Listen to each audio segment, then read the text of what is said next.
Beginning with this broadcast, the makers of G. Washington Coffee will bring you each week at this time a dramatization of one of the famous stories of Sir Arthur Conan Doyle. I don't know how many of our listeners will agree, but for us, this is a red-letter day, because it marks the beginning of another series of visits to the comfortable, firelit study of Dr. Watson, to hear his hair-raising reminiscences of Sherlock Holmes' adventures, and to drink his delicious G. Washington coffee. Dr. Watson was not with us last winter because he was taking what he called his sabbatical year. It seems that he spent a great deal of that time with a certain travel-worn and battered dispatch box in the vaults of Holton Company, private bankers in Charing Cross. Out of it, he has unearthed papers containing notes on Sherlock Holmes cases which have not been told previously on the air. So now we stroll down the quiet, tree-lined street. Yes, here's the house with its dark curtains. We turn in the neat little path. The familiar door with its brightly polished brass knocker opens to welcome us. And we find ourselves in Dr. Watson's well-remembered study. Easy chairs, the rows of worn books, the kettle steaming cozily on the hearth. Everything just the same. Even the old doctor? Yes. Well, this is like old times, isn't it, Mr. Bell? Yes, Dr. Watson. No idea how I've missed these little sessions of ours. But here, what more appropriate way to celebrate our reunion than by preparing a cup of our old favorite G. Washington coffee? That's what I've been looking forward to, Dr. Watson. I see you have everything ready to make it. Oh, it was very easy. The only preparation necessary was to heat the water. Then I'll take the lid off the can. Mm-hmm. A teaspoonful of G. Washington's coffee crystals in your cup, and one in mine. Add the hot water. Yes. Now, help yourself to cream and sugar. Thank you.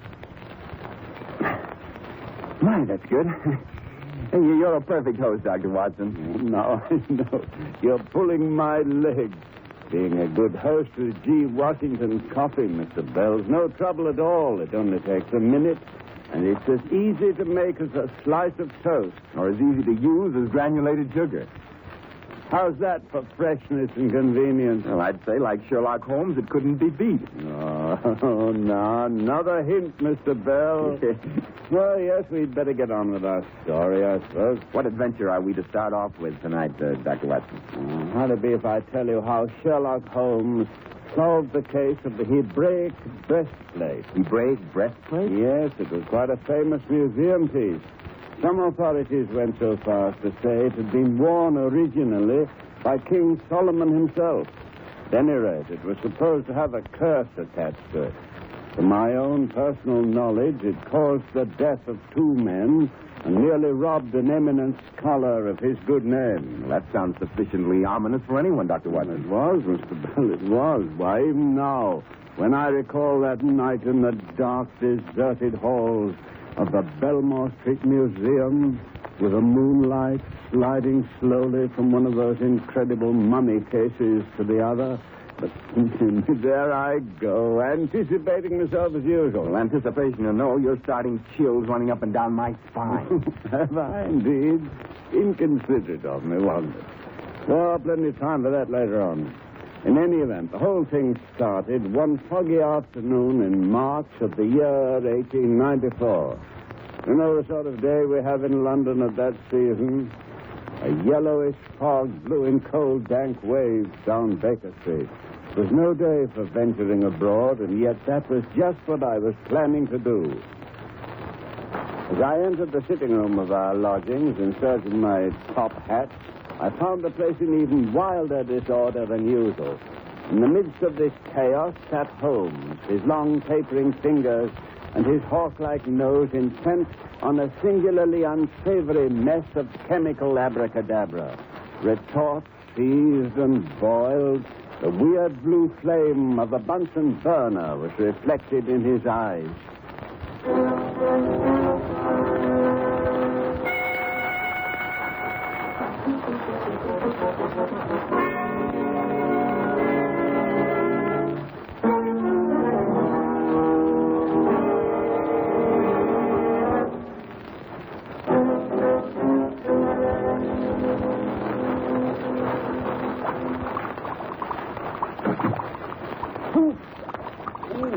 Say, Holmes wanted 10. Quiet, Watson. Absolute quiet. Don't move. Don't breathe. A man's life depends on this test. Now, you see this liter retort? Yes. The contents has the appearance of clear water. It is clear water, Watson, with the addition of an infinitesimal amount of an unknown substance extracted from a small stain on a man's coat sleeve. Is that substance blood, human blood? That's the important question. Now, we add a few white crystals and wait for the reaction. Ooh, I see. Holmes, the water's changing color. It's turned a dull mahogany. Yes, and there's a distinct brownish dust precipitated at the bottom of the retort. Magnificent. Positively magnificent, Watson. The old Guaicum and microscopic test for the blood corpuscles was clumsy and uncertain. But this test, the Sherlock Holmes test, is infallible. The prisoner is guilty, Watson. Guilty as the devil. That brownish precipitate will hang him. Holmes, you know, your scientific cold-bloodedness gives me the creep. Nonsense, Watson, nonsense. You wouldn't hesitate to shoot down a hawk that had been preying on your livestock, would you? Why hesitate to destroy the criminal who's been fattening on the blood of human beings? Must you be so graphic in your descriptions, Holmes? Where's my hat? What hat? My top hat, of course. I left it in here when I came in from visiting my patients this morning. How anyone can expect to find anything in all this litter... Watson, if you can't keep track of your own wearing apparel, I'm sure that I can... Oh, that wouldn't be it by any chance. Where? There, on the floor by the desk. Oh, I say, Holmes, you've used it as a wastepaper basket again. Sorry, Watson, sorry, but if you will leave it about. What would you want with a hat this late in the afternoon? Surely you're not thinking of venturing out into this foul weather? I most certainly am. Furthermore, it may interest you to know that since you've become involved in this teapot case, the house has smelled like a cross between a crate of distinctly senile eggs and a bear pit. The weather may be foul, but it's not as foul as the atmosphere of this room. No idea you were so delicate. Besides, I've just received an invitation from my friend Ward Mortimer to go round to the Belmore Street Museum and view the collection. Indeed. Mortimer's about to take over the curatorship, I believe. Well, what's become of the old curator, Professor Andrews? He can't be much over 55, and the reputation of his management and lecture courses was excellent. And he turned in his resignation at the last meeting of the Board of Trustees, I believe. Yes, but for what reason? Oh, something about failing eyesight. Felt they should have a younger man in charge of such a valuable collection. Promised to accompany Mr. Mortimer on his first tour of inspection this afternoon. They say the professor's a wonder. That's why I'm particularly anxious to go. So now Ward Mortimer is trying to fill the professor's shoes, huh? I thought he was still excavating near Thebes in the Valley of the Kings. Oh, no. After Mortimer exhumed what's believed to be the mummy of Cleopatra in the inner room of the Temple of Horns at Philae, he decided to come home. So he found it, did he? Yes, I thought he might. Watson, I think I'll join you in your visit to the Belmore Street Museum. But look here, Holmes, you weren't invited. No matter, Watson, no matter. Ward Mortimer will be delighted to see me. It was I who suggested to him that he should dig at Philae for Cleopatra's remains. Besides, now that you mention it, the air in this room is a bit tainted. Yes, it might be as well to go elsewhere until the aroma clears away.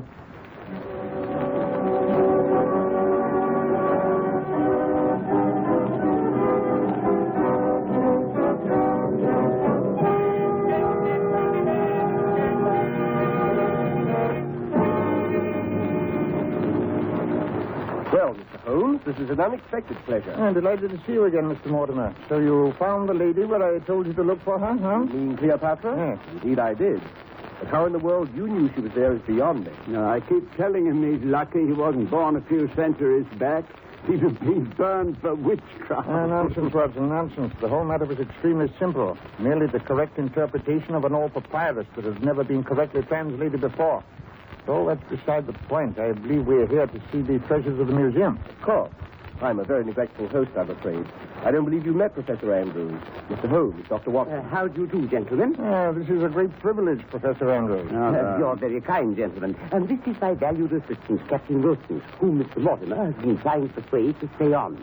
But Wilson has been invited to join an expedition that is intent on digging up dusty relics in Asia Minor. We feel we have at last located the site of the ancient city of Troy. Just think what it would mean, gentlemen, to see the very halls where Helen lived, to walk the streets where Achilles, Hector... There you are. It's what I call the digging fever. All archaeologists suffer from occurring attacks of it. But come, let us begin our tour of inspection. For me, this is at once a proud and a sad occasion. But in any event, my love of the collection is, I hope, greater than any personal regret.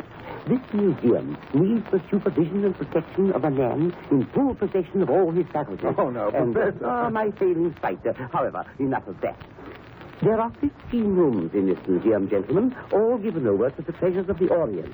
But this hall in which we are now standing, which contains the Jewish and Egyptian collections, is undoubtedly the pick of the lot. Now, let us take the Jewish side first. Yes, indeed. Here is what I believe to be the only authentic duplicate of the famous seven-branched candlestick of the temple, which was brought to Rome, as you know, by Titus, and which is lying at this instant somewhere in the mud in the bed of the river Tiber. And here in this case is perhaps the most valuable article in the entire museum. Now, where did I put this locker? Yes, here we are.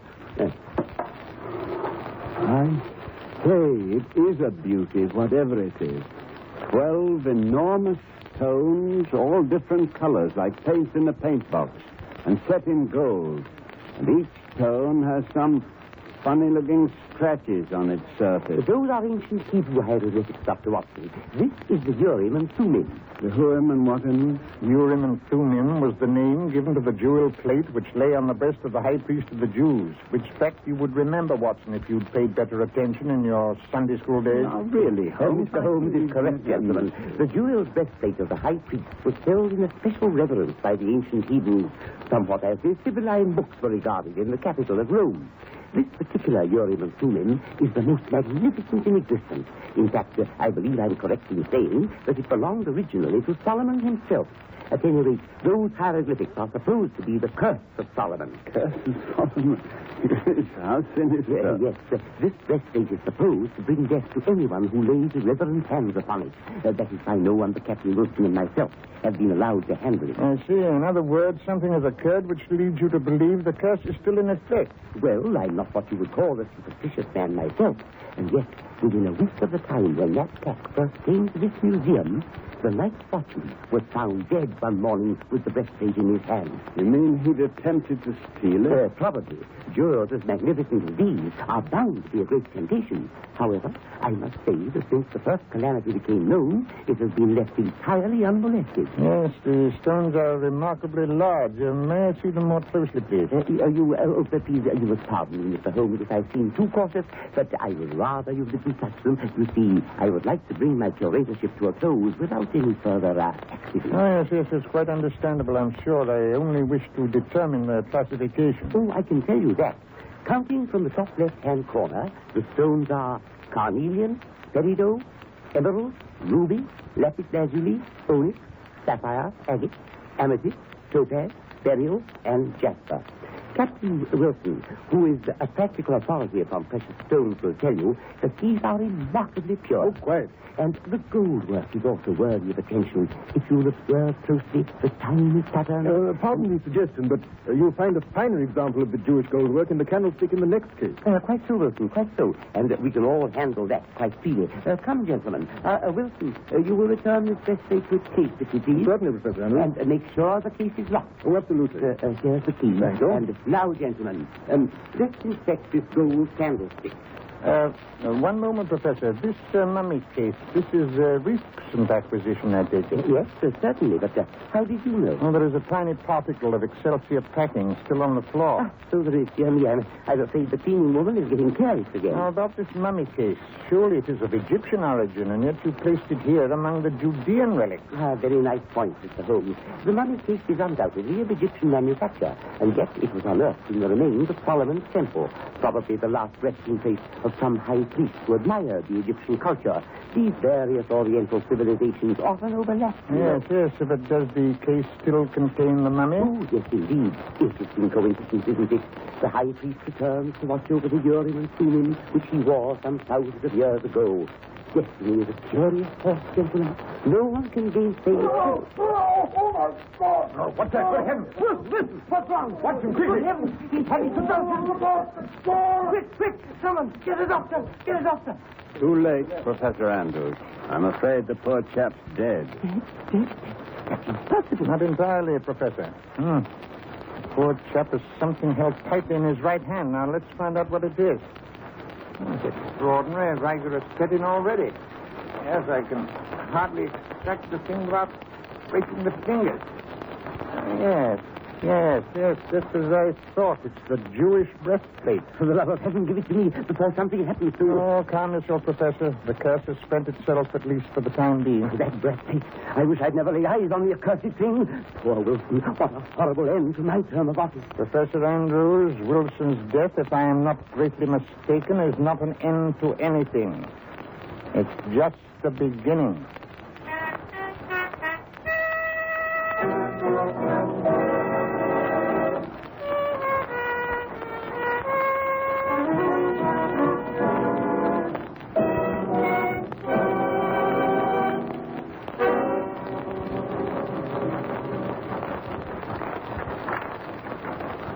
Here, Holmes. Do you have to eat all the kippers? I'm merely doing it to prevent you from blowing up, Watson. Your waistline's a disgrace.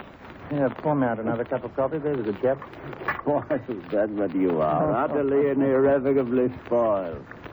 That was tragic, the sudden death of that poor young chap yesterday afternoon. You mean Captain Wilson? Well, who do you think I meant? Humpty Dumpty? Who'd have thought? To look at him, the fellow had a bad heart. It wasn't his heart that caused his death, Watson. It was Solomon's curse. Oh, now you're being fantastic. Well, there's nothing fantastic about that curse, my dear Watson. It's very real and extremely efficacious. What are you babbling about, Holmes? The ancient Oriental poison in the little needle hidden in the back of that Jewish breastplate. No, the ancient Orientals knew a great deal more about poisons than we do, thank heaven. You mean Captain Wilson was poisoned? Oh, what do you think? You saw the tetanic convulsions, the extreme post-mortem rigor? By Jove, you may be right at that. Maybe, I am right. Wilson was killed by the jolly little mechanism hidden at the back of the breastplate. Yes, but if that needle thing in the bob still works, oughtn't you to warn the authorities or something? Oh, no, not necessarily. No use harrowing the poor old professor with the idea that the death of his guard and his assistant might have been prevented. Yes, but what if someone else gets himself punctured? Well, that's not very likely, Watson. You see, I took the precaution of removing the little pin before I handed the thing back to Professor Andrews. Well, then, if the danger's removed, what made you say that Wilson's death was just the beginning of the trouble? Now, come in. Ah, Mrs. Hudson, and in the role of Hermes, if I'm not mistaken. Who's she? He, Mrs. Hudson. He, Hermes, was the messenger of the Greek gods. You mean the one with the feathers on his hat and on his feet? Yes. I'll thank you not to compare me with the likes of him, Mr. Holmes. I've got more clothes on, I hope. Oh, yes, quite. I was merely alluding to the letter you have in your hand, addressed to me, if I am not mistaken. It is that. And what's more, it is urgent. Come by hand issued. The messenger's waiting in a cab outside. I don't say. Well, let's see what it's all about. Yes. Dear Mr. Holmes, we have been robbed. Come at once. Signed, Ward Mortimer. Well, Watson, get your hat. You will have the answer to your question, and I hardly hoped it would come so soon, though.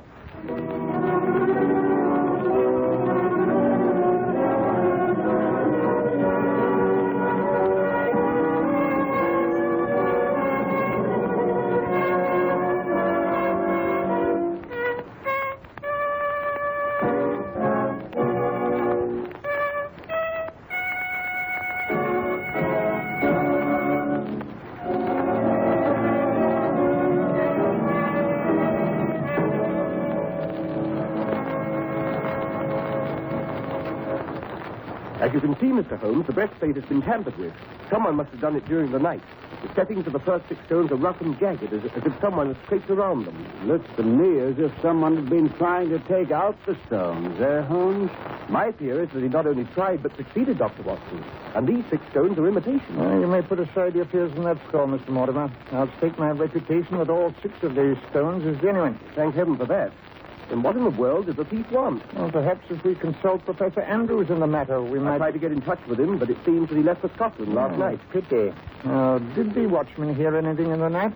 I've questioned him thoroughly, I promise you. He made his rounds 4 times as usual, but at no time did he see or hear anything amiss. And yet this job must have taken the better part of 8 hours to complete. Now, could this thief have entered through the window? Possible. All heavily barred. Furthermore, I myself attended to the locking and bolting of the main door last night. All the locks and bolts were intact this morning. And that skylight up there, now, where does that lead? That goes on to the lumber room, Mr. Holmes. But it's remained unopened for years, as you can see by the dust on it. Well, what other openings are there to the museum? There's a door to my private room, but even that is locked at night, and in order to reach it, anyone from the street would have to open my outer door as well. And neither you nor the watchman heard anything? Not a thing. Significant. Very significant. Yes, Watson, I think a night spent in the lumber room upstairs is indicated. The work is not finished. 6 of the stones remain untouched. And I'm very anxious to see the intruder who can slide through a locked door and who is completely invisible to your night watchman, Mr. Mortimer.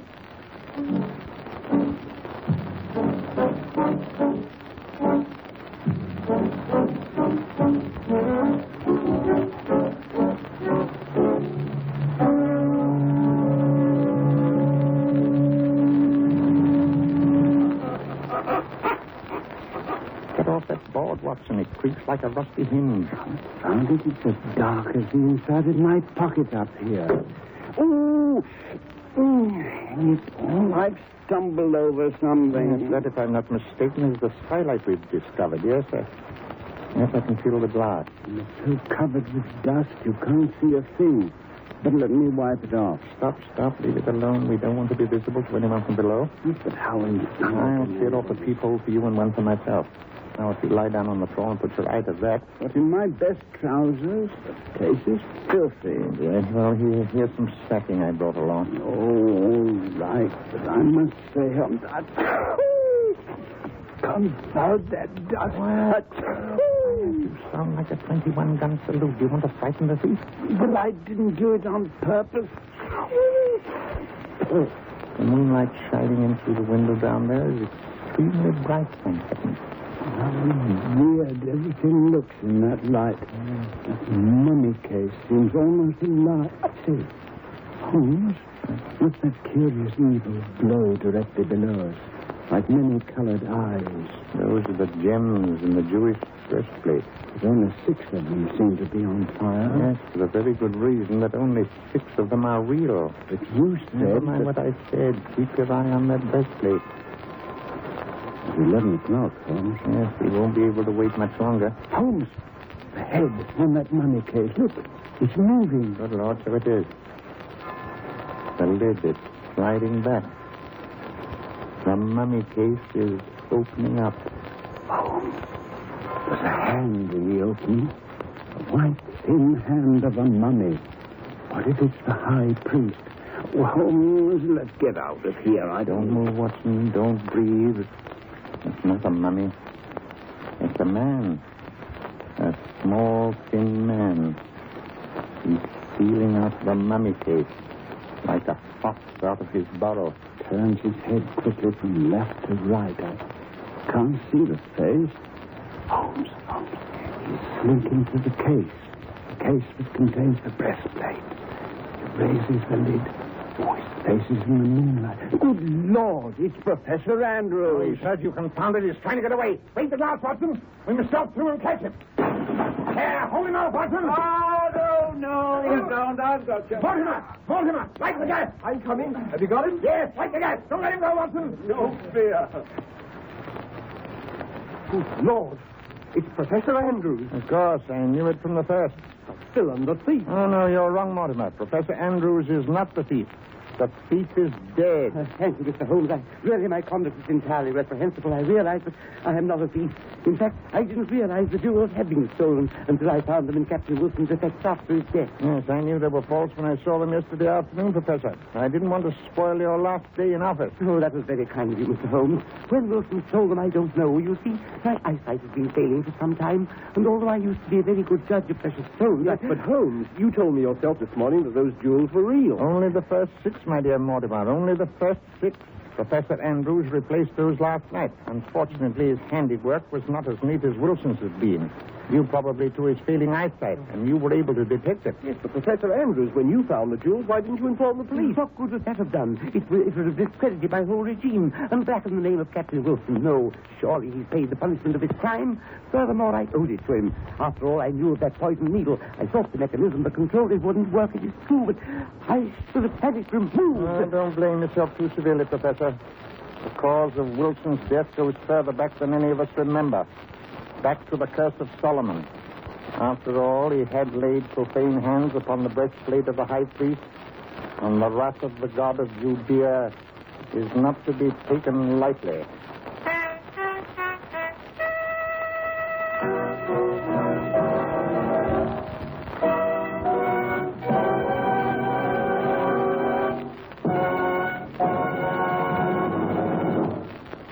A remarkable story, Dr. Watson. But how did Sherlock Holmes deduce that it was Professor Andrews who had tampered with the breastplate? As Holmes would say, elementary, Mr. Bell, elementary. Professor Andrews was the only person who knew the night watchman's routine and could therefore keep out of his way.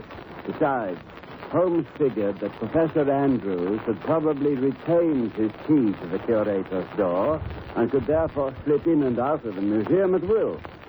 Simple, isn't it, when you know how it's done? As simple as making a cup of G. Washington's coffee. There you go, pulling my leg again, Mr. Bell. If the solution of that crime were as easy as making this coffee, why, a 4-year-old child could have solved it. But here, I'm sure you'd like another cup. Elementary, Dr. Watson, elementary. You can't go wrong on that deduction. Of course I want another cup, but can't I have one of these new one-cup services and make my own? Oh, with pleasure, Mr. Bell. I see they fascinate you as they do everyone who sees them. Tear open the soft metal top. Yes. So, Yes. empty the fresh crystals into your cup. Right. Add the hot water. And there's a cup of fragrant coffee as fresh can be. Well, there's no end to G. Washington magic, Dr. Watson. Next week at this same hour, Dr. Watson will be with us again with another of his famous stories of the adventures of Sherlock Holmes.